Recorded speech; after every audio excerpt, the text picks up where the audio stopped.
You have been waiting to feel ready, not just ready, ready enough to start, ready enough to say yes, ready enough to step into the thing that has been waiting for you while you stood at the edge of it, trying to convince yourself you had what it takes. And the waiting has been going on longer than you want to admit, because every time you get close, something reminds you of what you do not have yet: the experience, the certainty, the clarity, the version of yourself that feels equal to the task. And so you prepare more, you read more, you pray more, you wait for the feeling of readiness to arrive like a confirmation that you are finally enough to do the thing you already know you are supposed to do. But here is what nobody tells you about the feeling of readiness.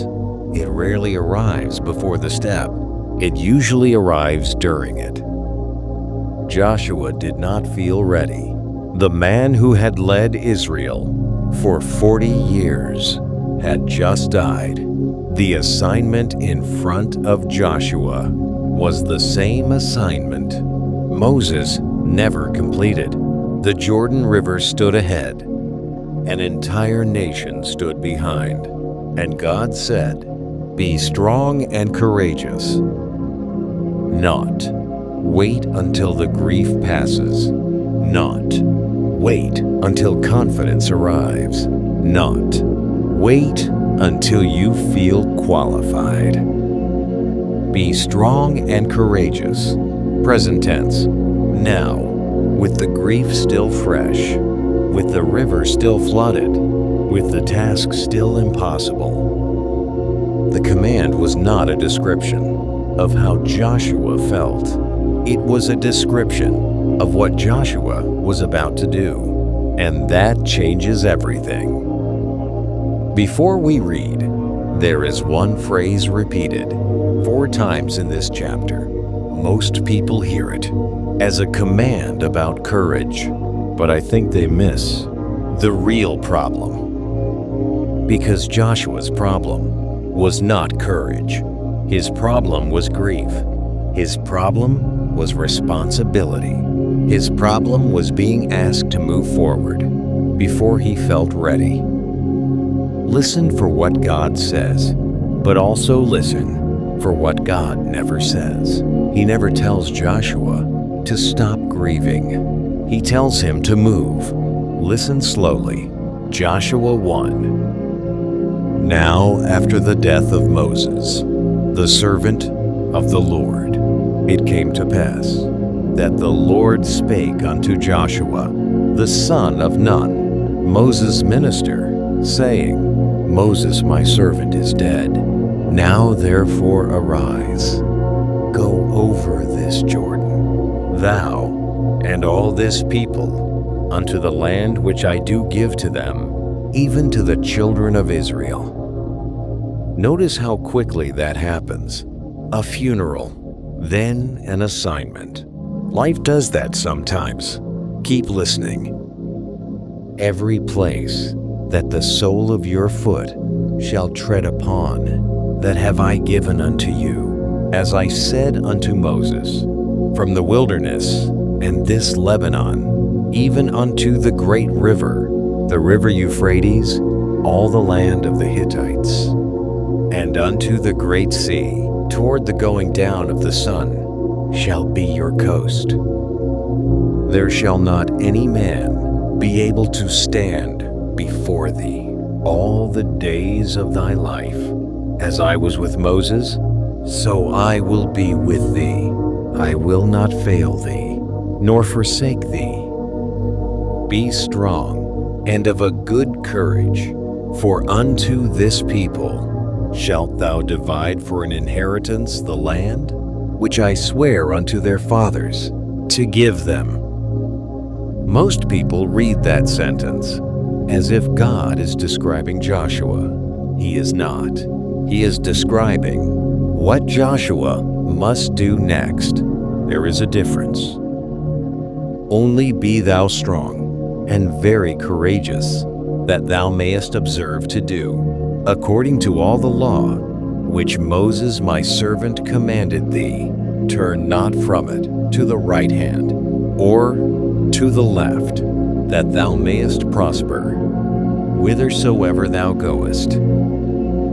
This book of the law shall not depart out of thy mouth, but thou shalt meditate therein day and night, that thou mayest observe to do, according to all that is written therein. For then thou shalt make thy way prosperous, and then thou shalt have good success. And here comes the most quoted verse in the chapter, but most people stop reading before they understand why God says it. Have not I commanded thee? Be strong and of a good courage. Be not afraid, neither be thou dismayed, for the Lord thy God is with thee, whithersoever thou goest. That is not really a question. It is a reminder. Joshua already knows what he has been asked to do. The problem is not information. The problem is hesitation. Then Joshua commanded the officers of the people, saying, Pass through the host, and command the people, saying, Prepare you victuals, for within 3 days ye shall pass over this Jordan to go in to possess the land, which the Lord your God giveth you, to possess it. And to the Reubenites, and to the Gadites, and to half the tribe of Manasseh spake Joshua, saying, Remember the word which Moses the servant of the Lord commanded you, saying, The Lord your God hath given you rest, and hath given you this land. Your wives, your little ones, and your cattle shall remain in the land, which Moses gave you on this side Jordan, but ye shall pass before your brethren, armed, all the mighty men of valor, and help them, until the Lord have given your brethren rest, as he hath given you, and they also have possessed the land, which the Lord your God giveth them. Then ye shall return unto the land of your possession, and enjoy it, which Moses the Lord's servant gave you on this side Jordan, toward the sunrising. And they answered Joshua, saying, All that thou commandest us we will do, and whithersoever thou sendest us we will go, according as we hearkened unto Moses. In all things, so will we hearken unto thee. Only the Lord thy God be with thee, as he was with Moses. Whosoever he be that doth rebel against thy commandment, and will not hearken unto thy words, in all that thou commandest him, he shall be put to death. Only be strong and of a good courage. 4 times, be strong and of a good courage. Be strong and very courageous.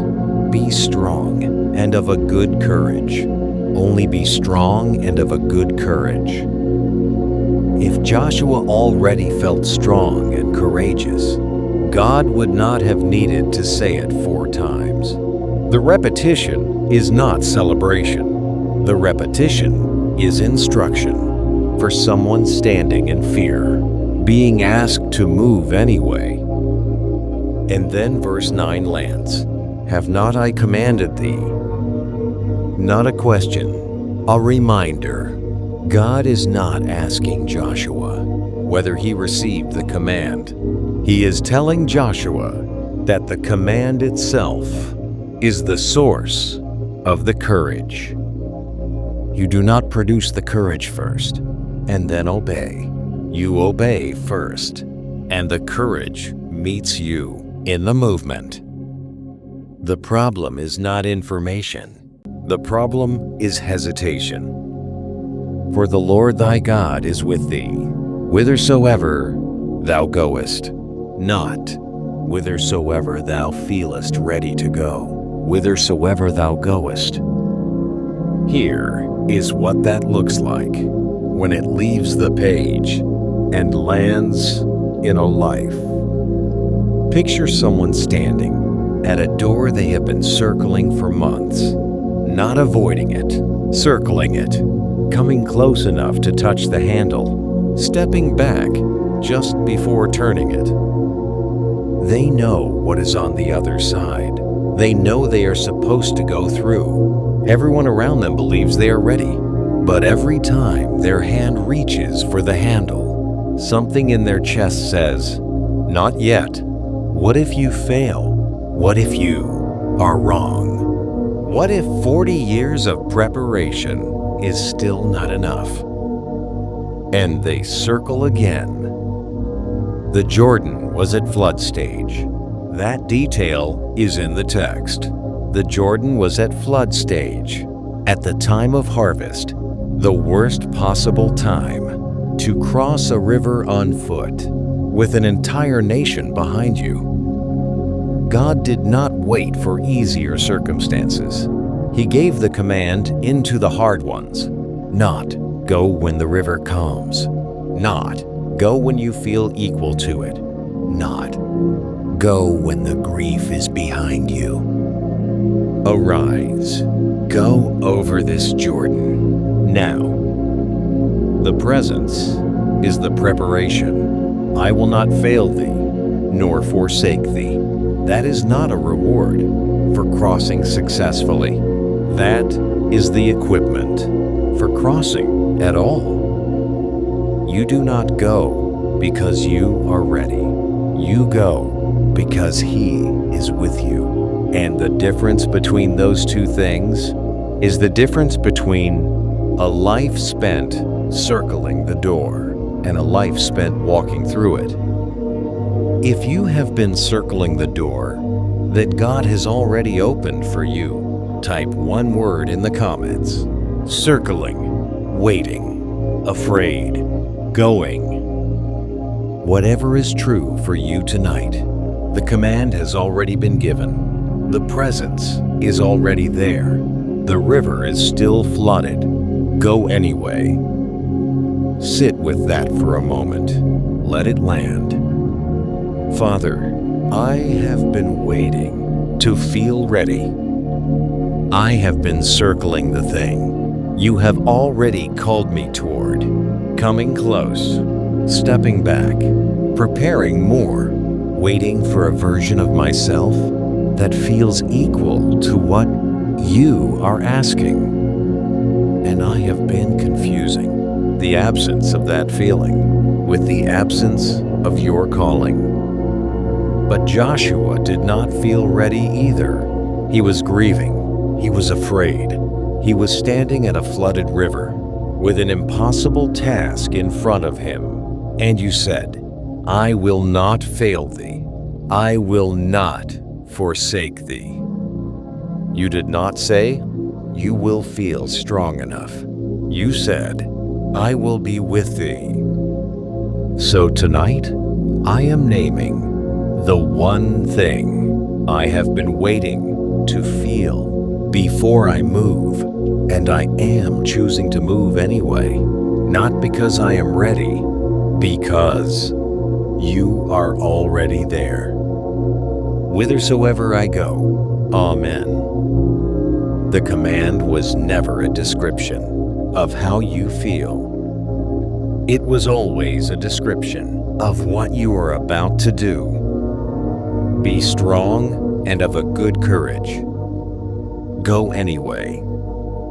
A new chapter arrives soon, and it meets you right where you are.